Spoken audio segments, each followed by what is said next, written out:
Hello दोस्तों, मैं प्रवीण कुमार अपने YouTube चैनल पर आपका स्वागत करता हूं और आज का हमारा टॉपिक है रेनिस पाई मॉडल। रेनिस पाई दो इकोनॉमिक्स थे, एक का नाम था गुस्टाव रेनिस और एक का नाम था जॉन पाई। इन्होंने अपना डुअल इकोनॉमी मॉडल दिया है, जिसका डिस्कशन इन्होंने अपने एक प्रसिद्ध लेख ए थ्योरी ऑफ इकोनॉमिक्स डेवलपमेंट जो 1961 में पब्लिश हुआ था, उसमें इन्होंने अपने मॉडल का डिस्कशन किया है। रेनिस पाई का मॉडल लेविस मॉडल का एक्सटेंशन है। जो लेविस मॉडल में रेनिस पाई ने कुछ इंप्रूवमेंट किया, जिसका डिस्कस आज हम करेंगे।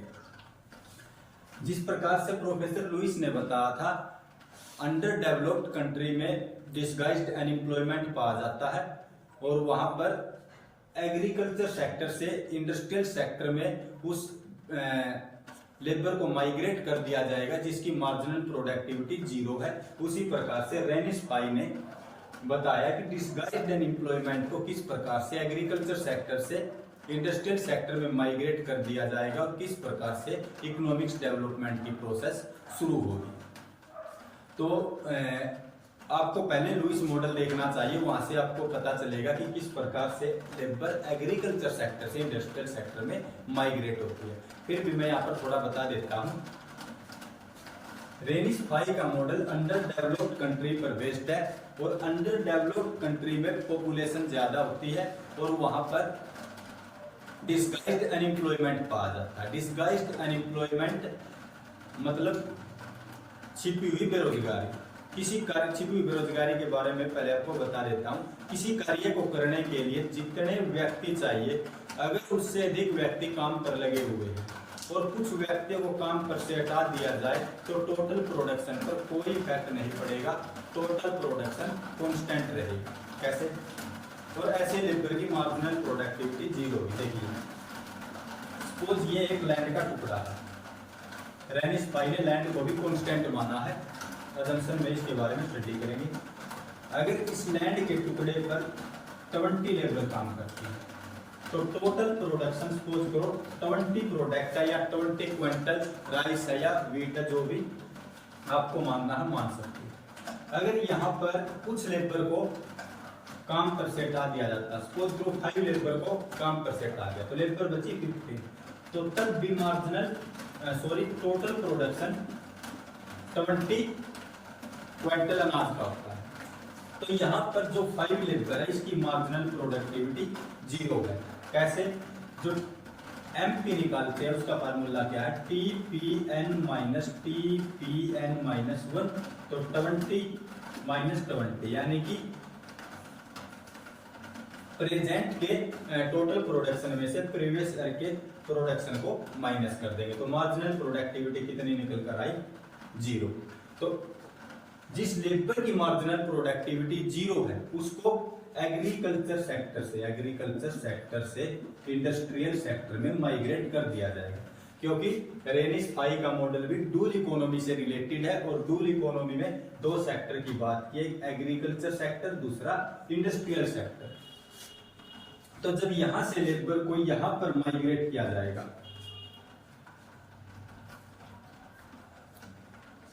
तो यहां पर क्या होगा? जिस लेबर की मार्जिनल प्रोडक्टिविटी जीरो, सबसे पहले उस लेबर को यहां पर माइग्रेट कर दिया जाएगा। फिर उस लेबर को माइग्रेट किया जाएगा जिसकी मार्जिनल प्रोडक्टिविटी तो पॉजिटिव है, लेकिन वो वेज रेट तो ले रहे हैं ज्यादा लेकिन कमा कर दे रहे हैं कम, तो उस लेबर को भी एग्रीकल्चर सेक्टर से इंडस्ट्रियल सेक्टर में माइग्रेट कर दिया जाएगा और इकोनॉमिक्स डेवलपमेंट की प्रोसेस शुरू हो जाएगी। लेकिन प्रोफेसर रेनिस पाई ने लेविस मॉडल में सुधार करते हुए एक बात का डिस्कशन किया है। जो प्रोफेसर लेविस ने ये नहीं बताया था, जो एग्रीकल्चर सेक्टर में लेबर काम करती है और जो इंडस्ट्रियल सेक्टर में लेबर काम करती है उसको जो वेजेस दी जाएगी वो मनी के रूप में दी जाएगी या प्रोडक्ट के रूप में दी जाएगी। तो प्रोफेसर रेनिस पाई ने इस बात को भी क्लियर किया है। जो एग्रीकल्चर सेक्टर में लेबर काम करती है उसको एग्रीकल्चर प्रोडक्ट के रूप में लेबर को वेजेस दी जाएगी और जो इंडस्ट्रियल सेक्टर में लेबर काम करती है उस लेबर को इंडस्ट्रियल प्रोडक्ट के रूप में वेजेस दी जाएगी। लेकिन यहां पर इंपॉर्टेंट बात है जो आपको ध्यान रखनी है, चाहे इंडस्ट्रियल सेक्टर हो या फिर एग्रीकल्चर सेक्टर हो, दोनों में लेबर है वो एग्रीकल्चर गुड्स का ही कंजप्शन करेगी, यानी कि वो खाने के लिए कंजप्शन के लिए किस चीज का यूज करेगी, उपभोग करने के लिए वो एग्रीकल्चर प्रोडक्ट का यूज करेगी। लेकिन इंडस्ट्रियल सेक्टर में तो इंडस्ट्रियल प्रोडक्ट के रूप में बेच दी जाएगी, तो इंडस्ट्रियल प्रोडक्ट के बदले वो यहां से क्या है, एग्रीकल्चर प्रोडक्ट ले सकता है। आगे हम डायग्राम में इसका अच्छे से डिस्कस करेंगे। अब यहां पर हमने कुछ बातों का डिस्कस किया है, तो वही अजम्पशन मानकर चलता है रेनिश भाई। तो अब इसकी अजम्पशन देख लेते हैं, अजम्पशन क्या क्या। सबसे पहली अजम्पशन है, इन्होंने क्लोज्ड इकोनॉमी की बात की, CLOSD, क्लोज्ड इकोनॉमी की बात की है। दूसरी अजम्पशन है, इन्होंने दो सेक्टर लिए, डुअल इकोनॉमी है, एक एग्रीकल्चर सेक्टर और दूसरा इंडस्ट्रियल सेक्टर। तीसरी अजम्पशन है, इन्होंने बताया कि जो डिस्गाइज्ड अनएम्प्लॉयमेंट पाया जाता है, डिस्गाइज्ड अनएम्प्लॉयमेंट पाया जाता है, उसको एग्रीकल्चर सेक्टर से माइग्रेट करके इंडस्ट्रियल सेक्टर में भेज दिया जाएगा। फोर्थ अजम्पशन है, एग्रीकल्चर सेक्टर में जो फैक्टर ऑफ प्रोडक्शन होगा वो लेबर और लैंड होगा। फाइव अजम्पशन है, जो इंडस्ट्रियल सेक्टर में फैक्टर ऑफ प्रोडक्शन होंगे, उत्पादन के साधन होंगे, वो लेबर और कैपिटल होगा। रेनिश भाई ने लैंड को कांस्टेंट माना है, लैंड को क्या माना है, कांस्टेंट माना है। सेवंथ अजम्पशन है, कांस्टेंट रिटर्न टू स्केल की बात की, constant return to scale, SCAL, constant return to scale की बात की, यानी कि प्रोडक्शन में भी उसी रेशियो में वृद्धि होगी जिस रेशियो में फैक्टर ऑफ प्रोडक्शन को इंक्रीज किया जाएगा, यानी कि उत्पादन के साधनों को जिस रेशियो में बढ़ाया जाएगा उसी रेशियो में प्रोडक्शन भी इंक्रीज होगा। आठवीं अजम्पशन है, जो एग्रीकल्चर सेक्टर है जो और इंडस्ट्रियल सेक्टर है वो किस चीज का कंजप्शन करेंगे, ओनली फॉर एग्रीकल्चर गुड्स का ही कंजप्शन करेंगे। CONSC,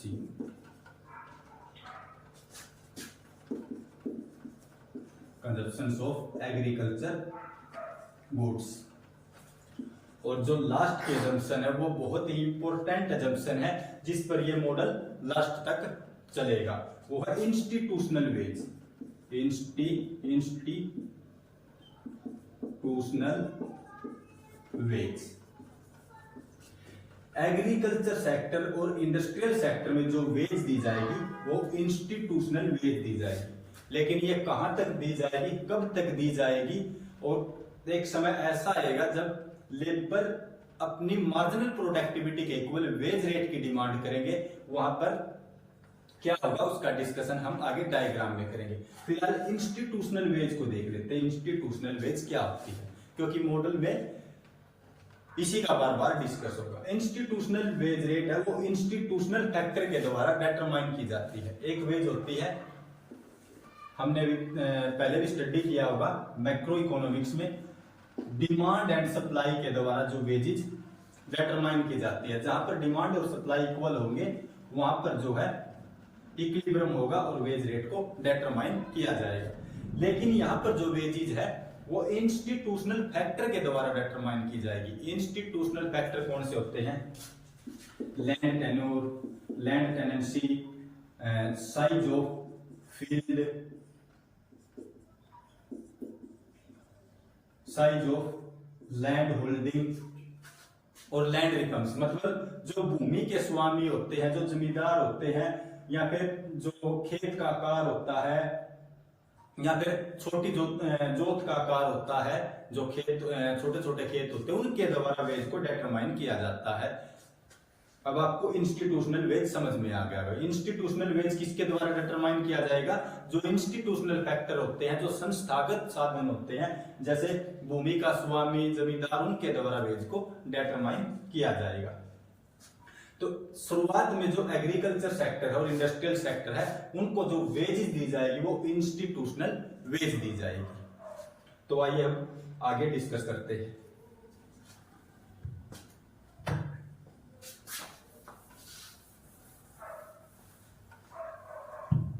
अब देखिए, ये हमारा ओ एक्स एक्सिस है, ये हमारा ओ वाई एक्सिस है। हमने लैंड को कांस्टेंट माना, तो हम यहां पर लैंड को कांस्टेंट ले लेते हैं। ये हमारी लैंड है, इसका नाम रख लेते हैं एल। एल एल एल क्या है? हमारी लैंड है जिसको कांस्टेंट मान लिया। ओ एक्स एक्सिस पर हमने नंबर ऑफ लेबर को लिया है, ओ वाई एक्सिस पे हमने लैंड को लिया।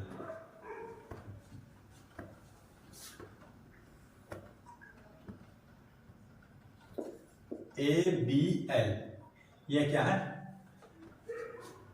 कृषि उत्पादन की परिधि रेखा। जो एग्रीकल्चर गुड्स है, एग्रीकल्चर गुड्स का जो उत्पादन है उसकी परिधि रेखा है।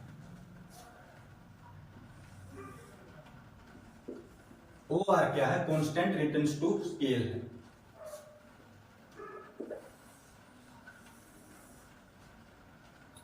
यहाँ पर जो कांस्टेंट रिटर्न्स टू स्केल है वो 45 डिग्री का कोण बनाकर, बिल्कुल 45 डिग्री के कोण पर बनेगा, लेकिन मैं फ्री हैंड बना रहा हूं, आप अच्छे से बना लेना। अब यहाँ पर हमने बात की थी जो मार्जिनल प्रोडक्टिविटी, जिस लेबर की मार्जिनल प्रोडक्टिविटी 0 होगी उस लेबर को माइग्रेट कर दिया जाएगा। तो यहां पर देखिए, यह कांस्टेंट रिटर्न टू स्केल है, इसका नाम लिख लेते हैं ओ आर।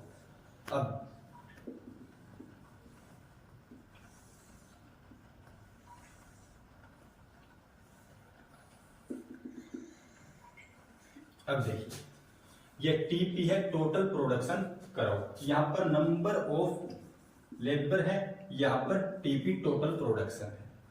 अब यहां पर देखिए, यहां से लेकर यहां तक टोटल प्रोडक्शन इंक्रीज हो रहा है, उसके बाद ओ एन लेबर को काम पर लगाया जाता है, तो टोटल प्रोडक्शन क्या है? इंक्रीज हो रहा है। लेकिन अगर एन से लेकर एन 1 लेबर काम पर लगाई जाती है तो उसके बाद क्या है? टोटल प्रोडक्शन कांस्टेंट है, टोटल प्रोडक्शन में चेंज नहीं आया। तो एन से लेकर एन 1 तक, या इसके एन के बाद वाली लेबर की मार्जिनल प्रोडक्टिविटी 0 है, तो इस लेबर को माइग्रेट करके एग्रीकल्चर सेक्टर में भेज दिया जाएगा। आगे डिस्कस करते हैं दूसरे डायग्राम में कैसे।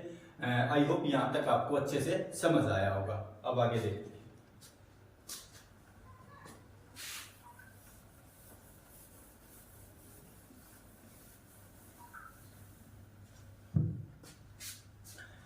ये वाला डायग्राम मैं यहां पर उल्टा करके बना देता हूं। ये देखिए,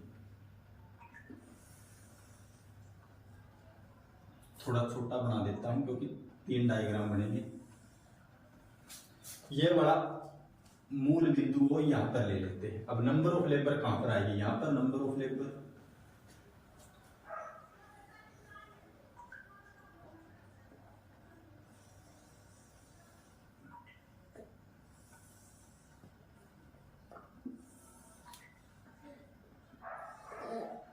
ये हमारा टोटल प्रोडक्शन कर्व है, तो यहां पर हमने टीपी ले लिया, यहां पर नंबर ऑफ लेबर ले ली, ओ एन नाम रख देते हैं।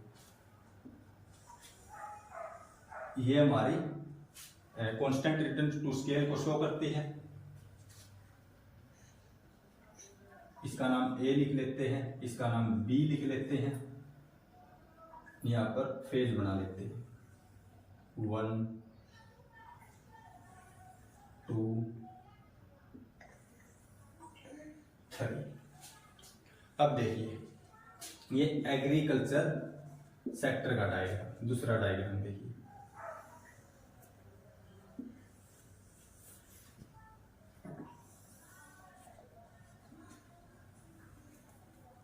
इधर ही लिख देता हूं मैं, नंबर ऑफ लेबर, यहां पर भी NMLK। अब यहां पर देखिए,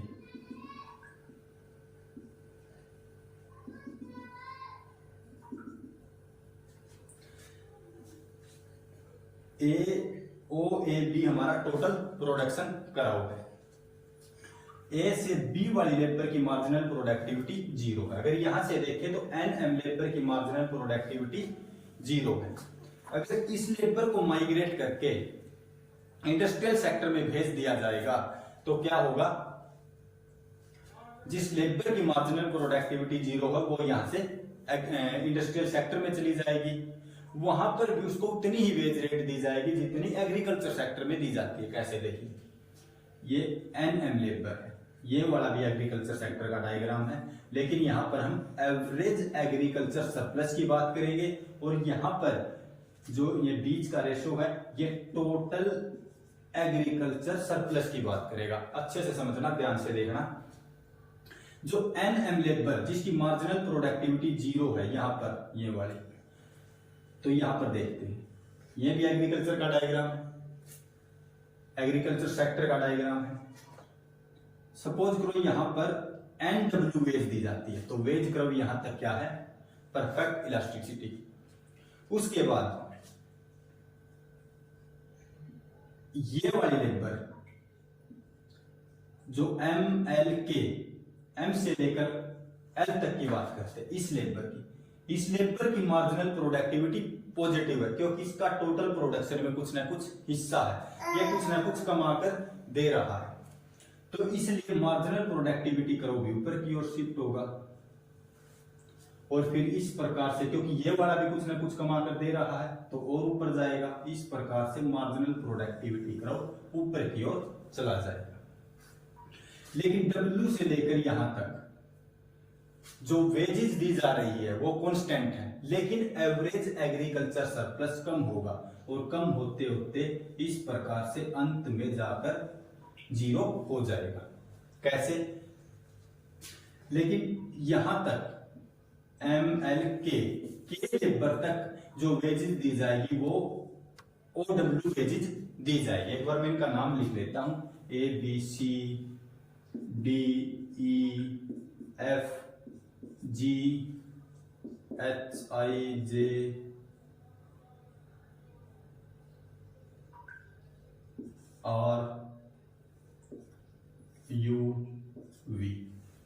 आप कुछ भी नाम रख सकते हो।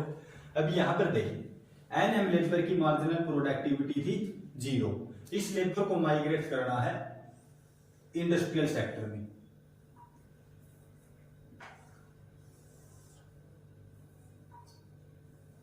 थोड़ा मार्जिनल प्रोडक्टिविटी करो को यहां तक ले लेते हैं,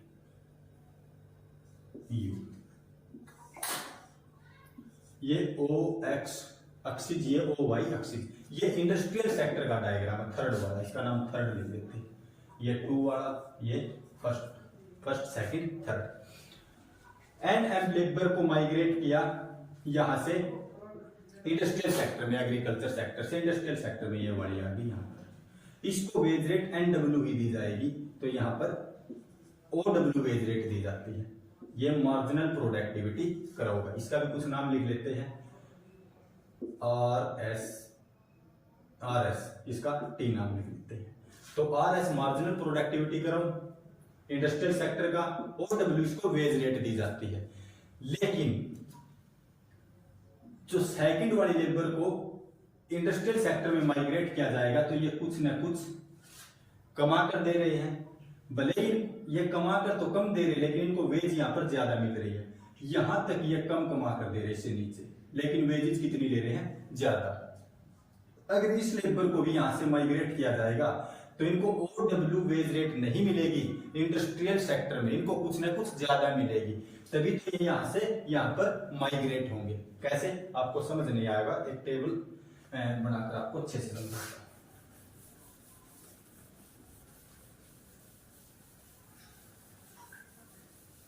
ध्यान से देखना, ये वाला जो रेशो है ये शो कर रहा है टोटल एग्रीकल्चर सरप्लस को, और W WHRV, दोबारा से सुनना, WHRV average agriculture surplus curve है, NMRJU मार्जिनल प्रोडक्टिविटी कर्व है, किसका? एग्रीकल्चर सेक्टर का। अब देखिए, सपोज करो NM, यहां से लेकर यहां तक देखो, पहले N से लेकर V तक लेबर। सपोज करो कि एग्रीकल्चर सेक्टर में टोटल लेबर है 20, और जो टोटल प्रोडक्शन कर रही है 20 प्रोडक्ट मान लेते हैं एग्रीकल्चर के 20 प्रोडक्ट का। अब सपोज करो कि एक लेबर को एक प्रोडक्ट मिल रहा है, तो प्रोडक्ट सारे क्या हुए? एक लेबर को एक प्रोडक्ट, तो कुछ भी सरप्लस नहीं बचा। तो यहां पर जो टोटल एग्रीकल्चर सरप्लस है वो कुछ भी नहीं, और एवरेज एग्रीकल्चर सरप्लस है वो भी कुछ भी नहीं। अब सपोज करो यहां से NM लेबर की है मार्जिनल प्रोडक्टिविटी 0, इसको मान लेते हैं 5 लेबर मान लेते हैं यहां से यहां तक, क्योंकि आपको अच्छे से समझ आएगा इस प्रकार। अब 5 लेबर को यहां से यहां पर माइग्रेट कर दिया। जब 5 लेबर यहां से यहां पर माइग्रेट हुई, तो यहां पर एग्रीकल्चर सेक्टर में लेबर कितनी बची? 15। लेकिन प्रोडक्शन अब भी 20 होगा टोटल प्रोडक्शन। क्यों? इसकी तो मार्जिनल प्रोडक्टिविटी 0 थी। ये देखो यहां तक जो टोटल प्रोडक्शन है वो मैक्सिमम है, तो 20 होगा। अब 15 लेबर, 15 लेबर है। अब एक लेबर को एक प्रोडक्ट मिला, तो 15 लेबर को 15 प्रोडक्ट मिले, तो 5 प्रोडक्ट क्या है? सरप्लस के रूप में बच गए। तो 5 यहां पर सब टोटल एग्रीकल्चर सरप्लस है, ये वाला 5, जिसको CA नाम दिया है। ये 5 मैंने आपको समझाने के लिए लिख दिया कि ये वाला सरप्लस है। उसके बाद एवरेज एग्रीकल्चर सरप्लस क्या होता है वो सुन लो। एवरेज एग्रीकल्चर सरप्लस जो एग्रीकल्चर सेक्टर से लेबर इंडस्ट्रियल सेक्टर में गई है, यहां से लेबर यहां पर गई है, तो इसको जो प्रोडक्ट दिया जाएगा, जो एग्रीकल्चर प्रोडक्ट दिया जाएगा, वो एवरेज एग्रीकल्चर सरप्लस है। जो 5 जो सरप्लस बचा टोटल एग्रीकल्चर सरप्लस, वो यहां पर जो लेबर जा रही है एग्रीकल्चर सेक्टर से, वो क्या करेगी? उसको ये दे दिया जाएगा। तो 5 लेबर गई है, तो 5 डिवाइड बाय 5 इक्वल टू 1। तो यहां पर भी एक प्रोडक्ट दिया जा रहा है, यहां पर भी एक प्रोडक्ट दिया जा रहा है, इसलिए NW क्या है? इंस्टीट्यूशनल वेज रेट है, जो दोनों में इक्वल है। यहां तक आपको अच्छे से समझ आया होगा। अब देखिए आगे, क्योंकि यहां पर एवरेज एग्रीकल्चर सरप्लस कम होता है, फिर 0। अगर सपोज करो यहां पर इसको 3 लेबर मान लेते हैं, ये 3 वाली लेबर भी माइग्रेट कर दी इधर, तो यहां पर लेबर कितनी बची? 12। लेकिन अब की बार प्रोडक्शन कम होगा, टोटल एग्रीकल्चर प्रोडक्शन कम होगा, क्योंकि जो ये 3 वाली लेबर है, ये देखो यहाँ पर भले ये वेज रेट ज्यादा ले रहे हो NW, लेकिन कुछ ना कुछ कमा कर तो दे रहे थे। यहाँ पर इसकी मार्जिनल प्रोडक्टिविटी पॉजिटिव थी, देखो कुछ ना कुछ इनका टोटल प्रोडक्शन में योगदान था। सपोज करो अभी यहाँ पर टोटल प्रोडक्शन कम होकर हो गया 18, तो 12 लेबर है अब एग्रीकल्चर सेक्टर में, 8 लेबर 5 + 3 चली गई इंडस्ट्रियल सेक्टर में, तो 12 प्रोडक्ट तो मिल गया एग्रीकल्चर सेक्टर में, क्योंकि एक लेबर को एक प्रोडक्ट, क्योंकि वेज रेट फिक्स है। जो NW इंस्टीट्यूशनल वेज रेट है वो ज्यादा नहीं दी जाएगी।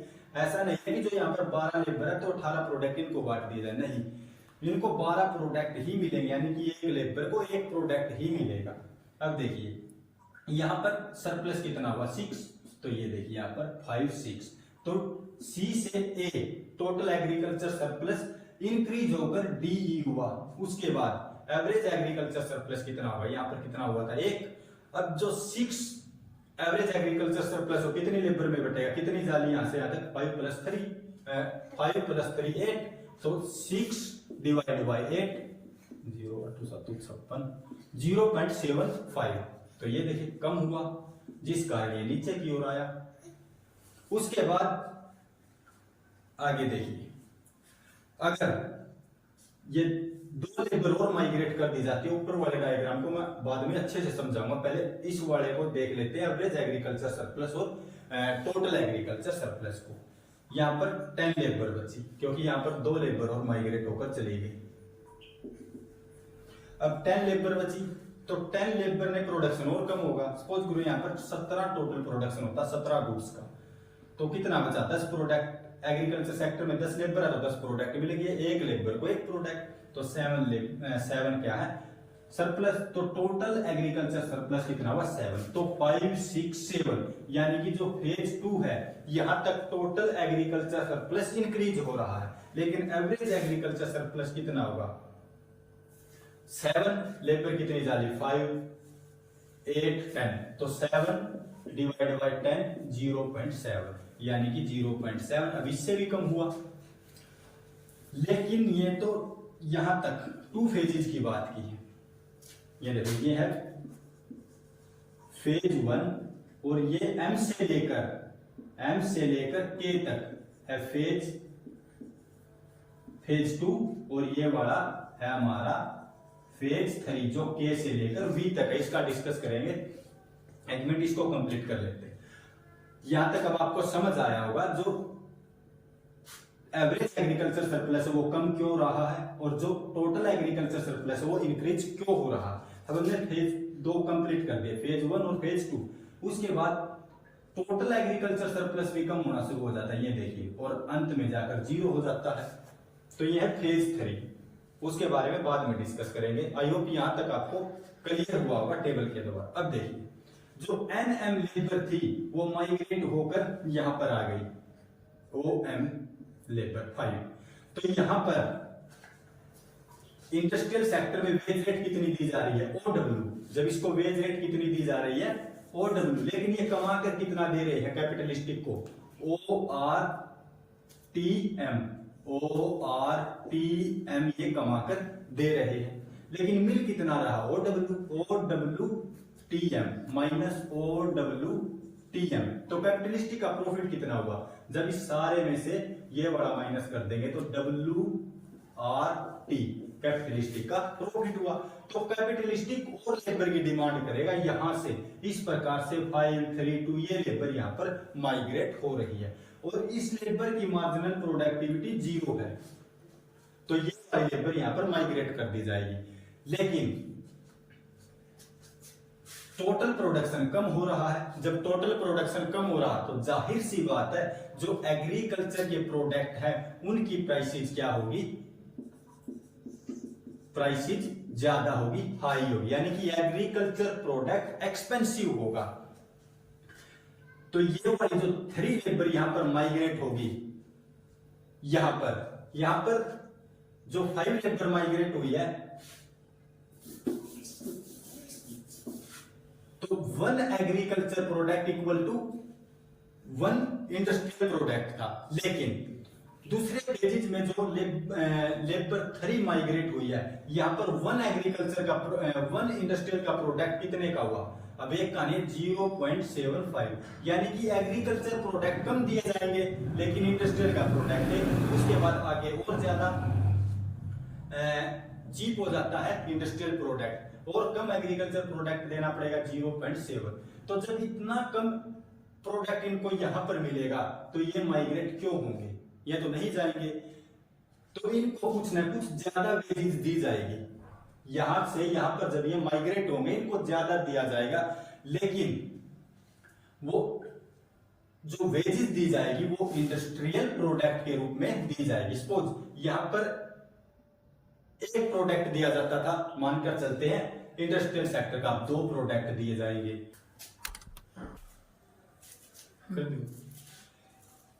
अब इंडस्ट्रियल प्रोडक्ट इनको क्या है ज्यादा दिए जाएंगे। अब सपोज करो यहां पर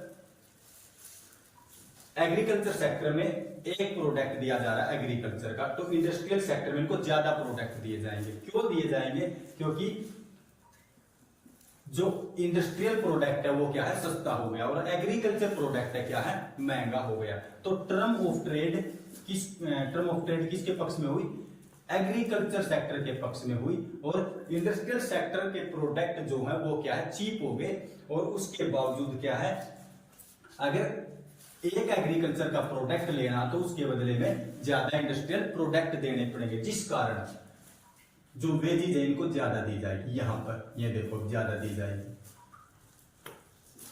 उसके बाद ये मार्जिनल प्रोडक्टिविटी करो, इसका नाम RS, इसका नाम PO लिख लेते हैं। उसके बाद ये वाली देखो, इनको ज्यादा दी जाएगी, लेकिन ये वेज रेट ज्यादा दे रहे हैं, लेकिन ये डिमांड कर रहे हैं लेबर की। क्यों? क्योंकि इनको यहां पर देखिए ये बड़ा प्रॉफिट प्राप्त हो रहा है।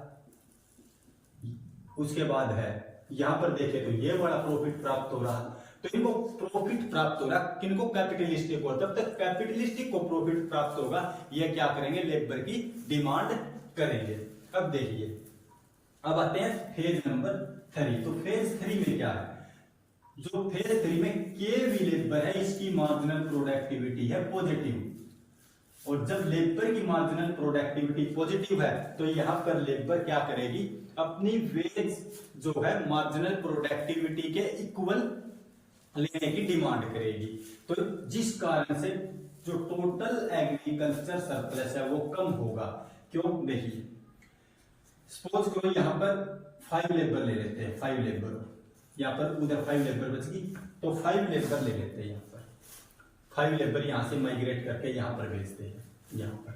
तो इसको आप बना लेना कि इस प्रकार से बढ़ता चलेगा और इनको फिर से जो है सरप्लस प्राप्त होगा। और ये हमारा जो है WTQRSO कर्व बन जाएगा। बाद में बताऊंगा इसके बारे में, एक मिनट इसको देख लो। जो ये 5 लेबर है जिसकी मार्जिनल प्रोडक्टिविटी ज्यादा, ये ज्यादा वेज की डिमांड करेगी। सपोज करो ये एग्रीकल्चर के 2 प्रोडक्ट ले रही है काम यहाँ पर, क्योंकि इन्होंने जो वेजेज है ज्यादा की डिमांड कर दी। अब प्रोडक्शन भी कम होगा, टोटल प्रोडक्शन ये देखो इधर आ रहे हैं तो कम हो रहा है। सपोज करो यहाँ पर 14 प्रोडक्शन होता है, तो इन्होंने कितने ले लिए प्रोडक्ट? 5 लेबर यहाँ पर प्रोडक्ट 2 की डिमांड कर रही है, तो 10 प्रोडक्ट इस 5 लेबर को एग्रीकल्चर के मिल गए। बचे कितने? 4, तो यहाँ पर आएगा 4। तो टोटल एग्रीकल्चर सरप्लस क्या हुआ? कम होना शुरू हो गया। 4, 3, 2 इस प्रकार से 0 हो जाएगा। अब एवरेज एग्रीकल्चर सरप्लस क्या होगा? 4 लेबर कितनी माइग्रेट हो रही है यहाँ पर? 5, 3, 2, 10 और 5, 15, तो 0.15 दूनी 30, 15 दूनी 30, 0.2। तो यहाँ पर 0.2, यानी कि जो एवरेज एग्रीकल्चर सरप्लस है वो भी कम हुआ, कम होते होते अंत में 0 हो जाएगा। तो इस प्रकार से टोटल एग्रीकल्चर शुरू में इंक्रीज हो रहा, फिर डिक्रीज हो रहा और अंत में जाकर शून्य हो जाएगा। उसी प्रकार से एवरेज एग्रीकल्चर सरप्लस कम होते होते अंत में जाकर 0 हो जाएगा। तो यहां तक आपको समझ आया होगा। लेकिन यहां पर जो ये वेज रेट ज्यादा की डिमांड कर रहे हैं, तो यहां पर अब वेज रेट है, वो वेज रेट अब इंस्टीट्यूशनल फैक्टर द्वारा डिटरमाइन नहीं होगी।